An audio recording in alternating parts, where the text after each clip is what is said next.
आप देख रहे हैं एवन मुशायरा मीडिया पर।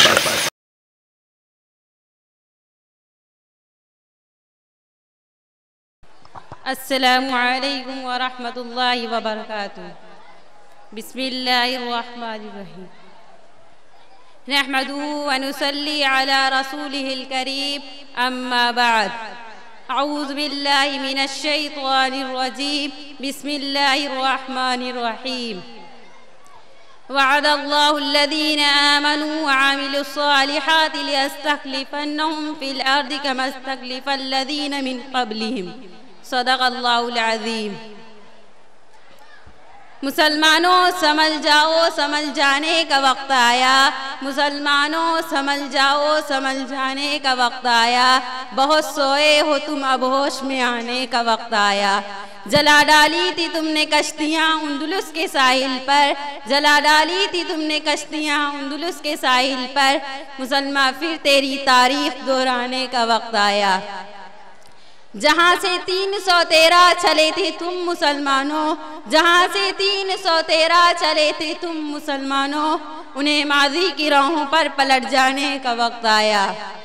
सदर ज़ी वक़ार, मेहमानान एज़ाम और मोहतरम हुक्मीन साहिबी, आज के इस मुबारक मोहतम बेशान अंजुमन में मुझे जिस उन्वान पर लबकुशाई करने का मौका मिला है, और वो है क्या खिलाफत उस्मानिया की निशात सानिया करीब है।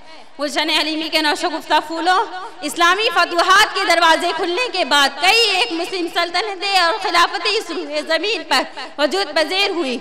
उन्हीं सल्तनतों में से एक अजीम शान सल्तनत उस्मानिया भी है। सल्तनत उस्मानिया अपने दौर की एक अजीम ताकत और क़ुव्वत थी। सल्तनत उस्मानिया एक ऐसे दौर में वजूद में आई जबकि सल्जुकी सल्तनत का सूरज गुरूब हो रहा था, उसकी शान शौकत और क़ुव्वत टूट रही थी। एक तरफ मंगोलों का तूफान उन्हें तौबाला कर रहा था, उनके खास के सरों को काटकर मीनार बनाया जा रहा था और उन्हें सरेआम घरों में भरकर नजर आतिश किया जा रहा था।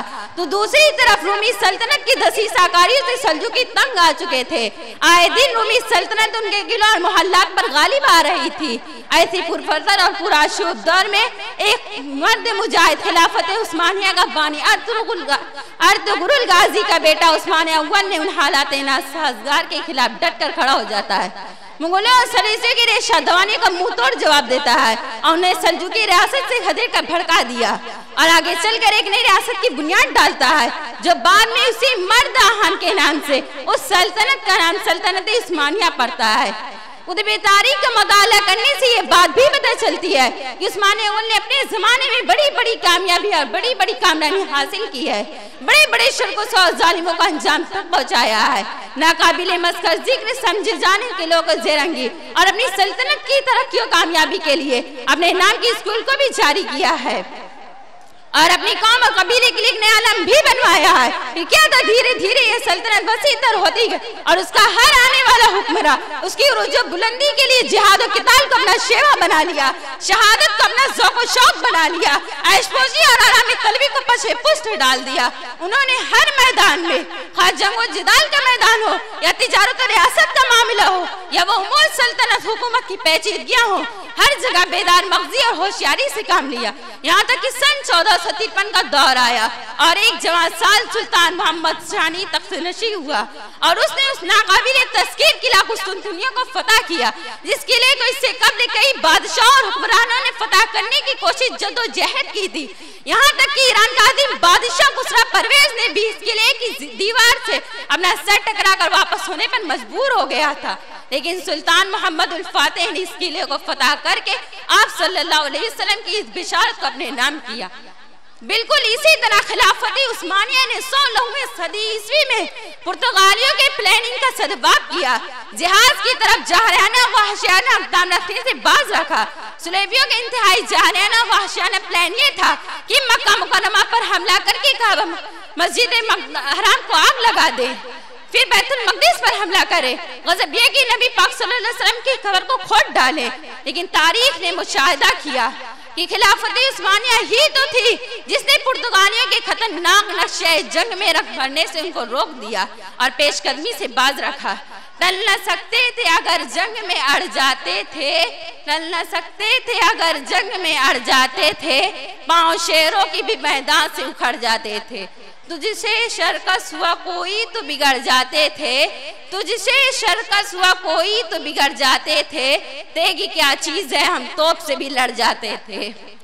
मोहतरम सामाईन, इतना ही नहीं बल्कि एक मुस्लिम नुमा यहूदी को तुर्की का इक्तिदार थमा दिया गया, जो तन मन का काला तन और फहम-ओ-फराज का गौरव और यहूदियों का मोहरा था। उस तुर्क नादाने जिनको दुनिया मुस्तफा कमाल पाशाकी के नाम से जानती है, उसने उस्मानी तहजीब और तमद्दुन का जनाजा निकाल दिया। वो उस्मानी तहजीब और तमद्दुन का जनाजा, वो उस्मानी सल्तनत जो दुनिया को तालीम देती थी, जिसके रग रग और रेशे रेशे में इस्लामी तहजीब और तालीम दौड़ती थी, वहां से मुस्तफा कमाल पाशा ने इस्लाम का परचम उखाड़ फेंका।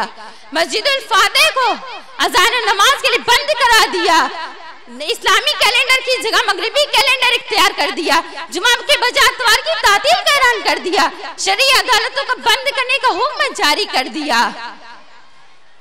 इसी पर अल्लामा इकबाल ने रोना रोते हुए बड़े दर्द में कहा है, चाक कर दी तुर्क नादान खिलाफत की गुबा, चाक कर दी तुर्क नादान खिलाफत की गुबा, सादगी अपनों की देख औरों की यारी भी देख। जुल्म बाला है जुल्म जहां तुर्कों को दीन से दूर करने के लिए मुस्तफा कमाल पाशा को मुसल्लत किया गया, वहीं उनको दुनियावी तरक्कियों से दूर करने के लिए, जिल्लत और रुसवाई के गार में ढकेलने के लिए, गुलामी की जंजीर में जकड़ने के लिए 7 साल मुआहदा लौसान में जकड़ दिया गया, जिसके तहत तुर्की हुकूमत न अपने मुल्क में मादानी की ज़कात निकाल सकती थी, न आलमी तिजारत गाह न बासफोर से गुजरने वाले जहाज पर टैक्स लागू कर सकती थी। और उस मुआहदा लौसान के तहत खिलाफत उस्मानी के तमाम ममालिक एक-एक करके छीन लिए गए और उसको 1923 के मुआहदा लौसान में पाबारे कापर के अंधे कुएं में घसीट कर फेंक दिया गया। तपिश सूरज से लो आसमां से बिजलियां छीनो, तपिश सूरज से लो आसमां से बिजलियां छीनो, कुफ्र के आशिया पर बिजली बरसाने का वक्त आया। भड़क उठे आतिशे नमरूद के शोले, भड़क उठे आतिशे नमरूद के शोले, उन्हें फिर से जज्बे इब्राहिम दिखलाने का वक्त आया। उठो सलाहुद्दीन अय्यूबी के फरजंदो, उठो सलाहुद्दीन अय्यूबी के फरजंदो, उस गाजी के अफसाने को दोहराने का वक्त आया। लेकिन अभी ज्यादा दिन नहीं गुजरा था कि मुस्तफा कमाल पाशा का साम्राज्य दौर खत्म हुआ। तुर्की गैरत और हमियत बेदार हुई। महमूद अफंदी नक्शबंदी रहमतुल्लाह ताला की मेहनत और मुशक्कत और तहरीक रंग लाई, जिसके नतीजे में तुर्क दाना पैदा हुआ जो कौम और मिल्लत का पासबा, दीन इस्लाम का वफादार और वो उम्मत का कायद और रहनुमा बदले हाफिज तैयब उर्दगान था। उस हिमागीर शख्स ने अपने दौर इख्तिदार के आगाज ही से तुर्की के मर्द बीमार को मुर्देकार बनाने के लिए मैदान में कूद पड़ा। अगरचे तुर्की के पैरों में गुलामी की जंजीर बंधी हुई थी, कुफार के नरगे में फंसी हुई थी, लेकिन उस तुर्क नादा ने उनको उसी हालत में संवारना शुरू कर दिया और बड़ी ईमानदारी और दयानतदारी से उर्ज बुलंदी की मंजिलें तय करते गया। और एक नए जोश और वलूला के साथ तैयब उर्दगान मंजरे आम पर आए और बेबाक दहल ये ऐलान कर दिया कि मैं मुआहदा लौसान खत्म होते ही जो सन 2023 में खत्म हो रहा है, तुर्की पहले जैसा नहीं होगा। अब देखना ये है तुर्की जिनके हाथों में बंधे हुए थे, क्या वो अपनी उस्मानी शान शौकत लाने में कामयाब हो पाएगा? क्या उनके छीने गए ममालिक उनको मिल पाएंगे? क्या तुर्की अपनी कौम को इस्लाम के तर्ज पर कायम करने में कामयाब हो पाएगा? उन सब सवालों का जवाब सन 2023 के तुर्की के इक़्तिदामात से मिल जाएंगे। लेकिन इतना जरूर कहा जा सकता है कि मुआहदा लौसान खत्म होते हैं जब वह तुर्की मुआहदानियत के ज़खायर बरामद करेगा तो उसकी शान और शौकत और कुव्वत बढ़ जाएगी। वो जब चाहेगा अपना बासफोर्स के जरिए मगरिब का मशरिक से रिश्ता काट सकता है और मगरिब की मशरिक से तिजारत खत्म करके उसे 7 समुंदर पार मरने पर मजबूर कर सकता है। नेज़ ये भी उम्मीद लगाई जा सकती है कि अगर तुर्क काम उसी तौर पर रही तो उसकी कौम तो उसकी ताकत और बढ़ जाएगी और अल्लाह ताला उनको दुनिया की इमामत का मौका देंगे। बुतों के शहर में जाकर खुदा का नाम लिख देना, बुतों के शहर में जाकर खुदा का नाम लिख देना, जहाँ पर कुफ्र लिखा हो वहाँ इस्लाम लिख देना।